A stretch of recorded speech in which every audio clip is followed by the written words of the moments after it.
selamat datang. Dalam 5 menit ke depan, kita bakal ngebahas manifestasi dengan cara yang lebih dalam, yang idenya diambil dari buku The Manifestation Journey.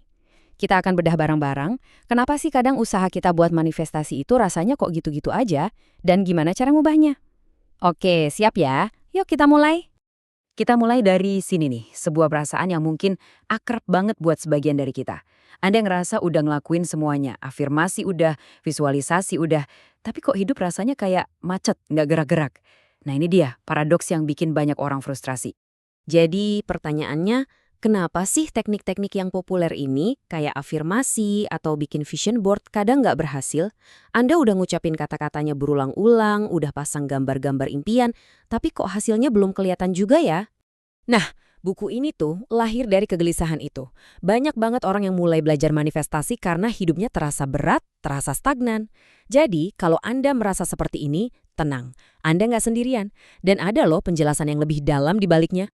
Dan disinilah kuncinya, pergeseran paling fundamental. Rahasianya ternyata bukan ada pada apa yang kita katakan atau kita minta, tapi pada kondisi batin kita. Pada energi yang kita pancarkan setiap saat. Ini dia inti dari pembahasannya. Kehidupan itu pada dasarnya kayak cermin. Dia nggak cuma merespons kata-kata yang kita ucapin, tapi dia memantulkan balik kualitas kesadaran kita sehari-hari. Jadi pertanyaan yang paling penting itu bukan apa yang kamu inginkan, tapi lebih ke apa yang kamu rasakan di dalam dirimu saat ini. Coba deh lihat perbandingannya di sini. Kelihatan banget bedanya kan? Cara lama itu fokusnya ke tindakan luar. Minta, ngulang-ngulang kata, ngejar hasil. Nah, perjalanan yang kita bahas ini fokusnya ke dalam. Menjadi, merasakan energinya, dan mewujudkan identitas baru dari dalam diri. Kutipan dari Carl Jung ini ngena banget. Ini nunjukin gimana keyakinan-keyakinan di alam bawah sadar kita, yang bahkan kita nggak sadari, itu bisa menyabotase keinginan sadar kita. Jadi, yang sering kita bilang takdir, bisa jadi itu cuma cerminan dari bagian diri kita yang belum kita kenali. Inilah yang seringkali ngeblok manifestasi kita. Oke, terus gimana caranya? Nah, jawabannya ada di bagian ini. Manifestasi yang sesungguhnya itu nggak dimulai dengan meminta sesuatu di luar, tapi dimulai dengan memahami diri kita sendiri di dalam. Konsep pertama yang perlu kita pahami adalah beban emosional. Coba bayangin deh, energi Anda itu kayak aliran sungai yang jernih dan lancar. Nah, beban-beban emosional ini, luka-luka lama itu, kayak batu-batu besar yang ngehalangin aliran sungai itu, bikin semuanya jadi terasa lambat dan seret. Prosesnya bisa kita pecah jadi 3 langkah simpel ini. Pertama, kenali diri Anda yang sejati di luar semua label. Kedua, coba jujur deh, energi atau emosi apa sih yang paling dominan Anda rasain setiap hari? Dan ketiga, secara sadar, lepaskan beban-beban lama yang udah nggak berguna lagi. Nah, ini menarik banget. Konsep dari David R. Hawkins ini menunjukkan kalau setiap emosi itu punya frekuensi energinya masing-masing. Kalau kita hidup dari frekuensi rendah, kayak rasa takut atau rasa bersalah, realitas yang tercipta bakal beda banget dibanding kalau kita hidup dari frekuensi tinggi, kayak cinta dan damai. Energi dominan kita itulah yang nentuin pengalaman hidup kita. Oke, setelah beres sama masa lalu, sekarang waktunya kita secara proaktif menciptakan masa depan.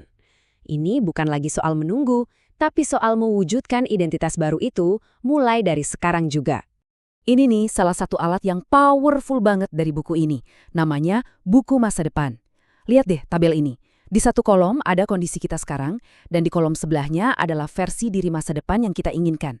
Ini bukan daftar keinginan biasa ya, ini peta buat transformasi identitas kita. Konsep ini disebut lompatan kuantum. Kedengarannya mungkin agak ribet ya, tapi sebenarnya idenya simple banget. Ini adalah sebuah keputusan sadar untuk berhenti jadi diri Anda yang lama dan mulai berpikir, merasa, dan bertindak sebagai versi baru diri Anda, mulai dari detik ini. Yuk kita lihat langkah-langkahnya. Pertama, tenangkan pikiran. Kedua, visualisasikan dengan jelas. Dan ketiga, ini yang paling penting, rasakan emosinya. Benar-benar rasakan di tubuh Anda gimana rasanya jadi versi diri yang berkelimpahan dan bahagia itu, lalu ambil keputusan buat menjadi orang itu, dan mulailah bertindak dari identitas baru itu hari ini juga. Semua konsep-konsep besar tadi butuh sebuah jangkar di kehidupan sehari-hari, biar nggak cuma jadi teori aja. Dan jangkar yang paling kuat, yang paling mudah kita lakukan adalah rasa syukur. Kenapa sih rasa syukur itu efektif banget? Karena dia secara instan mengubah frekuensi energi kita. Rasa syukur itu melatih otak dan hati kita untuk fokus melihat kelimpahan yang udah ada di sini sekarang, bukannya fokus pada apa yang belum kita punya. Ini contoh praktis yang bisa langsung Anda coba nanti. Setiap hari, coba deh tulis 3 hal yang Anda syukuri, perasaan apa yang muncul, dan afirmasi yang menguatkannya. Kelihatannya sederhana, tapi ini bisa sangat transformatif. Jadi ingat ya, rasa syukur itu bukan cuma perasaan yang enak aja. Ini adalah latihan sadar untuk menjaga energi kita tetap selaras dengan realitas yang mau kita ciptakan. Ini kunci buat menjaga momentumnya. Dan kita tutup pembahasan ini dengan satu pertanyaan reflektif. Manifestasi itu ternyata bukan soal menunggu masa depan datang. Ini soal pilihan yang kita buat saat ini. Jadi, daripada bertanya kapan ya impianku terwujud, coba deh ganti pertanyaannya jadi, siapa yang akan aku pilih untuk menjadi hari ini? Karena masa depan Anda itu nggak sedang menunggu untuk ditemukan, ia sedang menunggu untuk dipilih. Dan pilihan itu ada di tangan Anda sekarang juga.